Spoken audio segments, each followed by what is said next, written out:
வணக்கம்.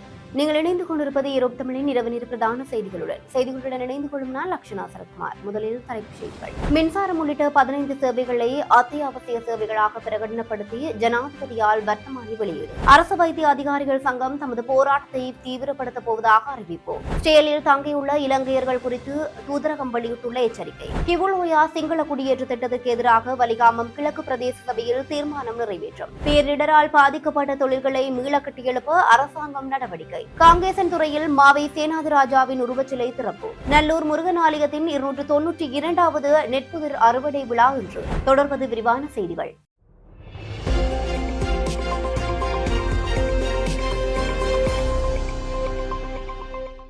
மின்சார விநியோகம் உள்ளிட்ட 15 சேவைகளை அத்தியாவசிய சேவைகளாக பிரகடனப்படுத்தி ஜனாதிபதியினால் விசேட வர்த்தமானி அறிவித்தல் வெளியிடப்பட்டுள்ளது. அதன்படி மின்சார விநியோகம் தொடர்பான அனைத்து சேவைகள், எரிபொருள், பெட்ரோலிய பொருட்கள், எரிவாயு விநியோகங்கள், மருத்துவமனைகள், மருந்தகங்கள், பயணிகள் அல்லது சரக்கு போக்குவரத்து சேவைகள் என்பன அத்தியாவசிய சேவைகளாக பிரகடனப்படுத்தப்பட்டுள்ளன. அத்துடன் நீர்வளங்கள் சேவைகள், வானூர்தி நிலையங்கள், துறைமுகங்கள், தொடருந்து பாதைகள் அல்லது வான்வழி போக்குவரத்து சேவைகள், சுற்றுலா சேவைகள், உணவு மற்றும் அத்தியாவசிய பொருட்கள் வழங்கல், பாதுகாப்பு மற்றும் விநியோகம் தொடர்பான சேவைகளும் அத்தியாவசிய சேவைகளாக அறிவிக்கப்பட்டுள்ளன. அவசர நோயாளர் காவு வண்டி சேவைகள், இலங்கை மத்திய வங்கி உட்பட அனைத்து அரச வங்கி மற்றும் காப்புறுதி சேவைகள், தீயணைப்பு சேவைகள், தொலைபேசி, தொலைத்தொடர்பு ஊடகங்கள் தொடர்பான சேவைகள், தாழ்நிலங்களை மீட்டெடுப்பது, அபிவிருத்தி செய்தல் தொடர்பான சேவைகள், விவசாயம் மற்றும் விவசாய காப்புறுதி தொடர்பான சேவைகளும் அத்தியாவசிய சேவைகளாக பிரகடனப்படுத்தப்பட்டுள்ளன. அரசு வைத்திய அதிகாரிகள் சங்கம் முன்னெடுத்து வரும் தொடர்ச்சியான தொழிற்சங்க நடவடிக்கைகளை எதிர்வரும் பிப்ரவரி மாதம் 2ஆம் தேதி முதல் தீவிரப்படுத்த தீர்மானித்துள்ளதாக அந்த சங்கம் தெரிவித்துள்ளது. பல்வேறு கோரிக்கைகளை முன்வைத்து கடந்த ஜனவரி 26ஆம் தேதி முதல் நாடு முழுவதிலும் உள்ள வைத்தியசாலைகளை உள்ளடக்கிய வகையில் இந்த தொழிற்சங்க நடவடிக்கை ஆரம்பிக்கப்பட்டுள்ளது. இதன்போது கூடிய சங்கத்தின் மத்திய செயற்குழு தமது பிரச்சினைகளுக்கு முறையான தீர்வை முன்வைக்க சுகாதார அமைச்சருக்கு 48 மணி நேர கால அவகாசம் வழங்கியிருந்தது. இருப்பினும் சுகாதார அமைச்சு உரிய தீர்வுகளை வழங்க தவறியுள்ளதனால் போராட்டத்தை மேலும் வலுப்படுத்த தீர்மானிக்கப்பட்டுள்ளது. இது தொடர்பாக அவசர செயற்குழு கூட்டம் இன்று காலை நடைபெற்றுள்ளது. கூட்டத்தின் பின்னர் எதிர்வரும் பிப்ரவரி 2 காலை 8 மணி முதல் நடைமுறைக்கு வரும் புதிய கட்டுப்பாடுகள் குறித்து அரசு வைத்தியர்கள் சங்கம் விளக்கம் அளித்துள்ளது. அதன்படி வைத்தியசாலையில் கையிருப்பில் இல்லாத மருந்துகள் மற்றும் உபகரணங்களை வெளியிலிருந்து பெற்றுக் கொள்ளுமாறு நோயாளர்களுக்கு பரிந்துரைத்து மருந்து சீட்டுகளை வழங்குவது நிறுத்தப்படும். வைத்தியசாலையில் மேற்கொள்ளப்பட முடியாத ஆய்வக பரிசோதனைகளை வெளியில் செய்து கொள்ளுமாறு பரிந்துரைப்புகள் நிறுத்தப்படும். அரசியல் குழுக்களினால் ஏற்பாடு செய்யப்படும் சுகாதார முகாம்கள் மற்றும் கிளினிக்குகளில் வைத்தியர்கள் தன்னார்வமாக கலந்து கொள்வதிலிருந்து விலகுவார்கள். போதிய வைத்தியசாலைகள் இல்லாத நிலையில் வைத்தியர்களின் புதிதாக திறக்கப்படும் வார்டுகள் அல்லது பிரிவுகளுக்கு வைத்தியர்களை இணைப்பது நிறுத்தப்படும்.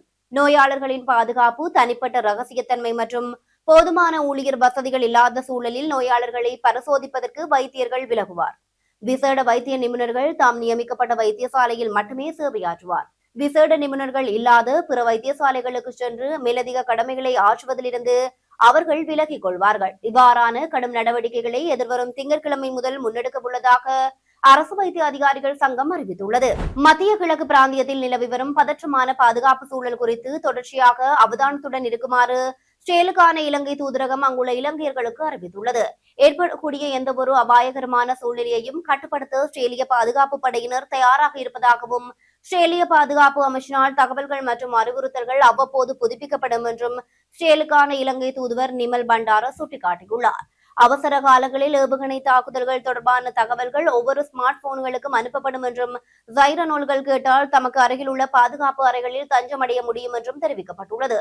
நிலவும் சூழ்நிலையை கருத்தில் கொண்டு தூதரகம் இன்று முற்பகல் 10 மணி முதல் பிற்பகல் 2 மணி வரை திறந்திருக்கும் என்றும் இந்த காலப்பகுதியில் வழமையான தூதரக பணிகளை முன்னெடுக்க முடியும் என்றும் ஸ்டேலுக்கான இலங்கை தூதரகம் மேலும் குறிப்பிட்டுள்ளது.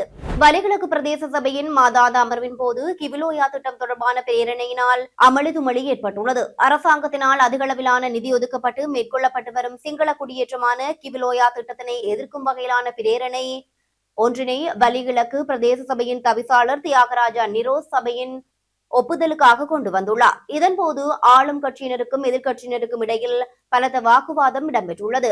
மகாபலி திட்டம், வெளியோயா திட்டம் போன்று திட்டமிட்டு தமிழ் மக்களின் பிரதேசங்களை ஆக்கிரமிக்கும் வகையில் மேற்கொள்ளப்படும் திட்டமாகவே கிவிலோயா திட்டம் மேற்கொள்ளப்படுகின்றது என்று சபையில் சுட்டிக்காட்டிய தவிசாளர் கிவிலோயா திட்டத்துக்கு எதிரான பிரேரணையை சபைக்கு கொண்டு வந்திருந்தார்.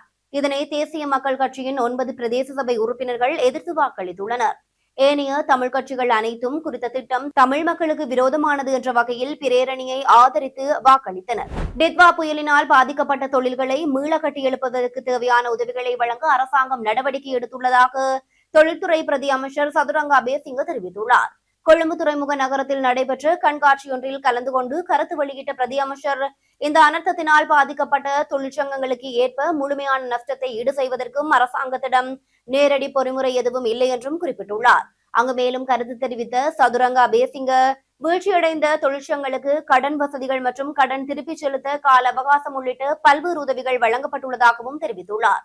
மீள கட்டியெழுப்ப வேண்டிய தொழிற்சாலைகளுக்காக தொழில்துறை அமைச்சு தலையிட்டுள்ளதுடன் குறிப்பாக சுமார் 200 பாரியளவிலான தொழிற்சாலைகள் நெருக்கமாக செயல்பட்டு வருவதாகவும் அவர் குறிப்பிட்டுள்ளார். எவ்வாறாயினும் ஏற்பட்ட நஷ்டத்தை முழுமையாக ஈடு செய்யக்கூடிய பொறிமுறைக்கு இல்லாததால் காப்புறுதி நிறுவனங்களுக்கு தேவையான ஆலோசனைகளை வழங்குதல், மீள கட்டியெழுப்பதற்கு தேவையான இயந்திரங்களை பெற்றுக் கொள்ளுதல், தலையிடுதல் போன்ற பணிகளை தொழில்துறை அமைச்சு முன்னெடுத்து வருவதாகவும் பிரதி அமைச்சர் வலியுறுத்தியுள்ளார். அத்துடன் டித்வா புயலினால் பாதிக்கப்பட்ட தொழிற்சாலைகளில் 95% அதிகமானவை தற்போது மீண்டும் உற்பத்தி நடவடிக்கைகளை ஆரம்பித்துள்ளன என்றும் ஜனாதிபதி மாதமளவில் பெரும்பாலான தொழிற்சாலைகள் இயல்பு நிலைக்கு திரும்பியுள்ளதாகவும் மேலும் தெரிவித்துள்ளார். இலங்கை தமிழ் அரசு கட்சியின் மறைந்த தலைவரும் முன்னாள் நாடாளுமன்ற உறுப்பினருமான மாவை சேனாதிராஜாவின் உருவச்சிலை இன்று காங்கேசன்துறையில் திறந்து வைக்கப்பட்டுள்ளது. இன்று காலை KKS வீதி மாவட்டபுரத்தில் காங்கேசன்துறை போலீஸ் நிலையத்துக்கு முன்பாக குறித்த சிலை திறந்து வைக்கப்பட்டுள்ளது. நிகழ்வின் வடக்கு மாகாண ஆளுநர் நாவண்ணா வேதநாயகன், தமிழ்நாட்டின் முன்னாள் அமைச்சர் நானா நல்லுசாமி, யாழ் இந்திய துணை தூதுவர் ஜாய் முரளி, பாராளுமன்ற உறுப்பினர்களான சிவஞானம் ஸ்ரீதரன், ஞானமுத்து ஸ்ரீதரன், கவீந்திரன் கோடீஸ்வரன், பத்மநாதன், சத்தியலிங்கம், கஜேந்திரகுமார் பொன்னம்பலம், யாழ் மறைமாவட்ட ஆயர் ஜஸ்டின் பெர்னாண்டோ, ஞானப்பிரகாசம் ஆண்டகை, மரவன்புலவு சச்சிதானந்தம், முன்னாள் நாடாளுமன்ற உறுப்பினர், உள்ளூராட்சி மன்ற தவிசாளர், உறுப்பினர்கள், மாவை சேனாதிராஜா குடும்பத்தினர் என்று பலரும் கலந்து கொண்டுள்ளனர். வரலாற்று சிறப்புமிக்க யாழ்ப்பாணம் நல்லூர் கந்தசுவாமி ஆலயத்தில் நெற்புதிர் அறுவடை நிகழ்வு இன்று காலை இடம்பெற்றுள்ளது. வருடம் தோறும் தைப்பூச தினத்துக்கு முதல் நாள் கொண்டாடப்படும் புதுதினம் எனும் இந்த பாரம்பரிய நிகழ்வில் நல்லூர் கந்தசுவாமி ஆலயத்தின் அறங்காவலரும் சிவாசியாரும் முதலாவது குதிரை அறுவடை செய்ய ஆலயத்துக்குள் சொந்தமான மரவன்புலவில் உள்ள வயலுக்கு செல்வார்கள். அந்த வயலில் பூஜை வழிபாடுகளுடன் அறுவடை செய்யும் நெல்லில் இருந்து பொங்கல் தயாரித்து நல்லூர் கந்தசுவாமிக்கு படையல் வைத்து பூசைகள் செய்வது வழக்கம். இந்த வழிபாட்டு முறை நல்லூர் ஸ்ரீ கந்தசுவாமி ஆலயத்தின் மரபாகவும் பண்பாட்டு விழாவாகவும் பேணப்பட்டு வருகின்றது. குறித்த நிகழ்வு 292வது ஆண்டாக இந்த வருடம் கொண்டாடப்படுகின்றமை சிறப்பம்சமாகும். பாலியல் குற்றச்சாட்டுகளுக்கு உள்ளான ஜெப்ரி எப்ஸ்டீன் தொடர்பான புதிய ஆவணங்கள் வெளியாகியுள்ள நிலையில் அமெரிக்க ஜனாதிபதி டொனால்டு டிரம்ப் ஸ்டேலினால் கட்டுப்படுத்தப்படுகிறார் என்று FBI அறிக்கை ஒன்றினை குறிப்பிடப்பட்டுள்ளதாக தகவல்கள் வெளியாகியுள்ளன. நம்பகமான மனித மூலம் ஒன்றை மேற்கோள் காட்டி தயாரிக்கப்பட்ட இந்த அறிக்கையில் டிரம்பின் மருமகரான ஜாரட் குஷ்னர், டிரம்பின் தனிப்பட்ட வர்த்தக நிறுவனம் மற்றும் ஜனாதிபதி அலுவலகத்தில் முக்கிய செயற்பாடுகளை தனது கட்டுப்பாட்டுக்குள் வைத்திருந்ததாகவும் கூறப்படுகிறது. குஷ்னரின் குடும்பம் ஊழல் மற்றும் ரஷ்ய நிதி பரிமாற்றங்களுடன் தொடர்புடையது என்றும் அந்த ஆவணத்தில் குற்றம் சுமத்தப்பட்டுள்ளது. அதிதீவிர வலையமைப்புடன் குஷ்னர் குடும்பத்துக்கும் தொடர்புகள் இருப்பதாகவும் கூறப்படுகிறது. ஜெப்ரி எப்ஸ்டீனின் சட்டத்தரணி எலன் டெர்ஷோவிட்ஸ் இஸ்ரேலிய உளவு அமைப்பான மொசாட் இனால் உயர்மட்ட மாணவர்களை கையாள்வதற்காக பயன்படுத்தப்பட்டுள்ளார் என்ற தகவலும் இதில் வெளியாகியுள்ளதாக சர்வதேச ஊடகங்கள் தெரிவிக்கின்றன. செய்திகளின் நிறைவாக இனி மீண்டும் தலைப்புச் செய்திகள். மின்சாரம் உள்ளிட்ட 15 சேவைகளை அத்தியாவசிய சேவைகளாக பிரகடனப்படுத்தி ஜனாதிபதியால் வர்த்தமானி வெளியீடு. அரசு வைத்திய அதிகாரிகள் சங்கம் தமது போராட்டத்தை தீவிரப்படுத்தப் போவதாக அறிவிப்பு. ஸ்டேலில் தங்கியுள்ள இலங்கையர்கள் குறித்து தூதரகம் வெளியிட்டுள்ள எச்சரிக்கை. கிவுலோயா சிங்கள குடியேற்ற திட்டத்திற்கு எதிராக வலிகாமம் கிழக்கு பிரதேச சபையில் தீர்மானம் நிறைவேற்றும். பேரிடரால் பாதிக்கப்பட்ட தொழில்களை மீள கட்டியெழுப்ப அரசாங்கம் நடவடிக்கை. காங்கேசன்துறையில் மாவை சேனாதிராஜாவின் உருவச்சிலை திறப்பு. நல்லூர் முருகன் ஆலயத்தின் 292வது நெற்புதிர் அறுவடை விழா இன்று.